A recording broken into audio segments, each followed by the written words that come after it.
મહીસાગરમાં કમળાના કેસનો ભરડો જિલ્લામાં અત્યાર સુધીમાં નોંધાયા છે કમળાના 478 કેસ।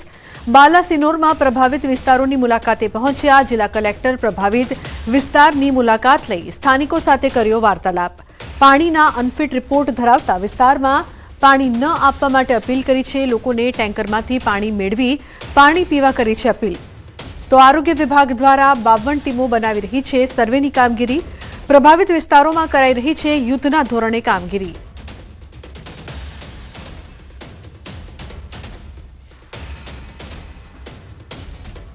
14 मेजर एरिया जहाँ केसेस वधारे छे कि पानी गंदू आवे छे, बोर वगैरह में अनफिट आव्या छे।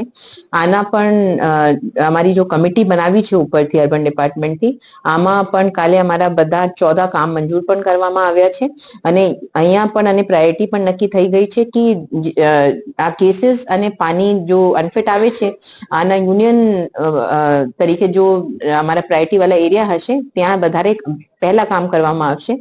नेक्स्ट 1.5 થી 2 मासनी प्लानिंग थई गई छे अने आ करवामां आवशे। રાજકોટના વિછિયાના ઓરી ગામમાં ફાયરિંગ। ઓરી ગામ ખાતે જાહેરમાં ફાયરિંગની ઘટના બની છે। 4 થી વધુ રાઉન્ડ ફાયરિંગ કર્યાની ઘટના। પવનચક્કીના ધંધા બાબતે ખાર રાખી જીવલેણ હુમલો કરવામાં આવ્યો હોવાની ઘટના। વિછિયા પોલીસ સ્ટેશન ખાતે જુદી જુદી 2 પોલીસ ફરિયાદ નોંધાઈ છે। 9 જેટલા વ્યક્તિઓ વિરુદ્ધ નોંધાઈ છે પોલીસ ફરિયાદ। રાયોટિંગ આર્મ્સ એક્ટ હત્યાના પ્રયાસ સહિતની કલમ હેઠળ નોંધાઈ છે પોલીસ ફરિયાદ। તો રાજકોટ ગ્રામ્ય પોલીસ દ્વારા 5 જેટલા આરોપીઓને ઝડપી પાડવામાં આવ્યા છે। ગત 6 જાન્યુઆરી 2026ના રોજ સાંજના 7:30 વાગ્યાની આસપાસ બન્યો છે બનાવ।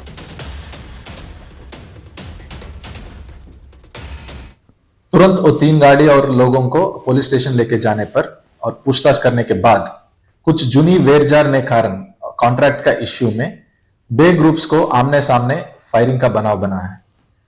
ऐसी हकीकत मिलने पर हमने तुरंत 9 लोगों के खिलाफ अनलॉफुल असेंबली, राइटिंग और आर्म्स एक्ट का गुना दाखिल किया है और 4 लोगों के खिलाफ अटेम्प्ट टू मर्डर અને आर्म्स एक्ट का गुना दाखिल किया है।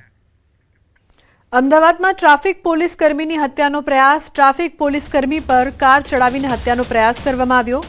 ભાડજ 4 રસ્તા પાસેનો બનાવ છે। નંબર વગરની કારને રોકવા જતા કર્યો હતો પ્રયાસ। કાર ચાલકે પોલીસ કર્મીને બોનેટ પર લટકાવી દીધો। 1.5 કિલોમીટર સુધી પોલીસ કર્મીને બોનેટ પર રાખ્યો હતો। તો સોલા પોલીસે 3 આરોપીઓ સામે ગુનો નોંધ્યો છે।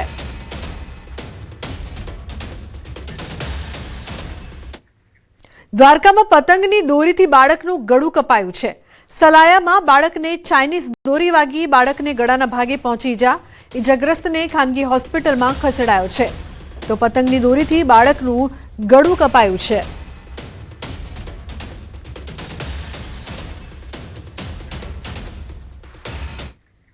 દેવભૂમિ દ્વારકાની ખંભાળિયા નગરપાલિકા ફરી આવી છે વિવાદોમાં। નગરપાલિકાના ચીફ ઓફિસરની બદલી કરવા મામલે પાલિકાના સત્તાધીશોની સહી સાથેનો લેટર વાયરલ થયો છે। આ લેટર વાયરલ થતા રાજકારણ પણ ગરમાયું છે કારણ કે પત્રમાં ખંભાળિયા નગરપાલિકાના શાસક ભાજપ સદસ્યોએ હાલના ચીફ ઓફિસર રાહુલ કરમૂરને દૂર કરવાનો ઉલ્લેખ કર્યો છે। શહેરી વિકાસ મંત્રી કનુભાઈ દેસાઈને આ પત્ર લખવામાં આવ્યો છે। આ પત્રમાં પૂર્વ ચેરમેન અને હાલના જિલ્લા ભાજપના હોદ્દેદાર તેમજ અનેક કોર્પોરેટરની સહી પણ છે। લેટરમાં પાલિકા ચીફ ઓફિસરની બેદરકારીથી વિકાસ કામમાં ખોરંભે ચડ્યા હોવાનો આક્ષેપ છે। વાયરલ લેટર મામલે પાલિકા ચીફ ઓફિસર રાહુલ કરમૂરે કરી છે સ્પષ્ટતા। વાયરલ લેટર કોના દ્વારા લખવામાં આવ્યો છે તેમજ લેટરમાં જે સહીઓ કરેલી છે તે પણ બાબતની તપાસ કરવામાં આવશે।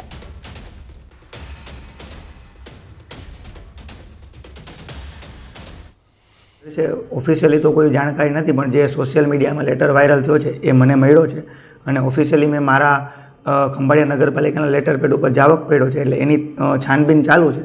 જે કંઈ બી એનો જો કાયદેસર ઉપયોગ ન હોય અથવા ગેરકાયદેસર ઉપયોગ થયો હશે તો જે કોઈ બી એના પાછળ કસૂરવાર હશે એના ઉપર અમે નિયમ અનુસાર જે કંઈ કાર્યવાહી કરવાની હશે એ કરશું। અમારી સાઈનો સાહેબ આમાં છે એ ખોટી છે। જો એવું સાબિત થશે તો આપણે પોલીસ કેસ કરવા સુધીની પણ તજવીજ એમાં કરશું।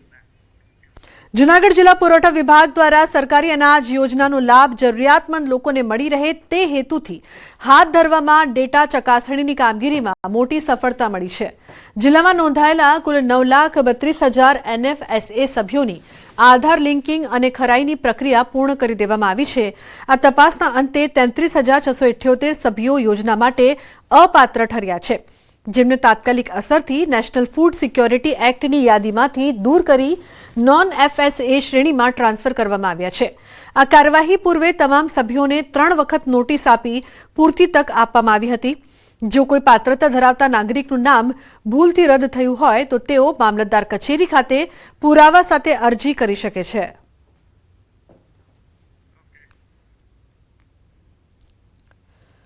એવા સસ્પેક્ટેડ ડેટામાં 1,37,000ની તમામની જે છે એ ખરાઈ કરવામાં આવી છે અને ખરાઈના અંતે આપણે જોઈએ તો 33,678 લોકો એવા આપણે મળી આવેલા છે જે હવે પાત્રતા ધરાવતા નથી NFSA માં રહેવા માટે, અને એ તમામને આપણે NFSA માંથી દૂર કરી અને નોન NFSA એમાં કન્વર્ટ કરેલા છે. ભવિષ્યમાં માનો કે કોઈને આવું બની શકે કે કદાચ ખોટી રીતે નામ નીકળી ગયું હોય તો જો એ NFSA યોજના હેઠળ પાત્રતા ધરાવતા હોય તો એ ફરીથી મામલતદાર ઓફિસમાં અરજી કરી શકે છે.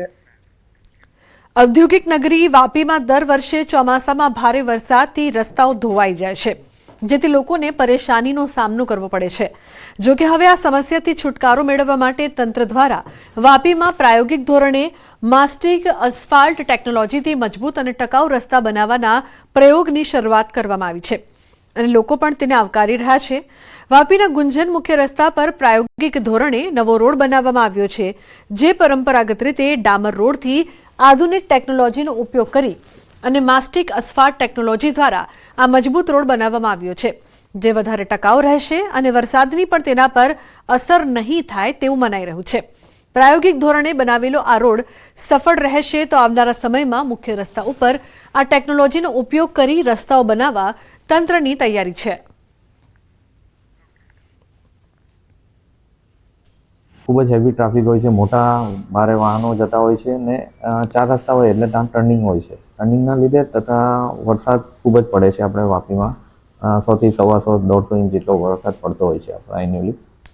તો એના લીધે જે 4 રસ્તા હોય છે ત્યાં ટર્નિંગ પર ડેમેજ થઈ જતા હોય છે. ઘણીવાર રસ્તા આપણા એ જંકશનો ઘણીવાર ડેમેજ થઈ જાય છે અને આ રેક્ટિફાઈ કરવા પડે. તે ન કરવા પડે એના માટે થઈને આપણે ટોપ લેયરમાં માસ્ટિક આસફાલ્ટની कामगिरी કરવામાં આવી है. जो आपकी गुंजन 4 रास्ते की वजह से बनाया है, ये सबसे बेस्ट रोड है और ये नॉर्मल रोडों की वजह से की बजाय ज़्यादा फायदेमंद है, क्योंकि वापी जो GIDC एरिया है इसके अंदर भारी वाहनों का आना जाना ज़्यादा है और भारी वाहनों की वजह से ये रोड कामयाब नहीं है, जबकि ये मास्टिक रोड पूरी GIDC के अंदर बनना चाहिए और यही वापी GIDC के अंदर कामयाब है. ચોમાસામાં રોડ ખોદાઈ જતા હોય, અસંખ્ય ખાડા પડી જાય અને એમાં સમય ડીઝલ અને પેટ્રોલનો વેડફાટ થતો હતો.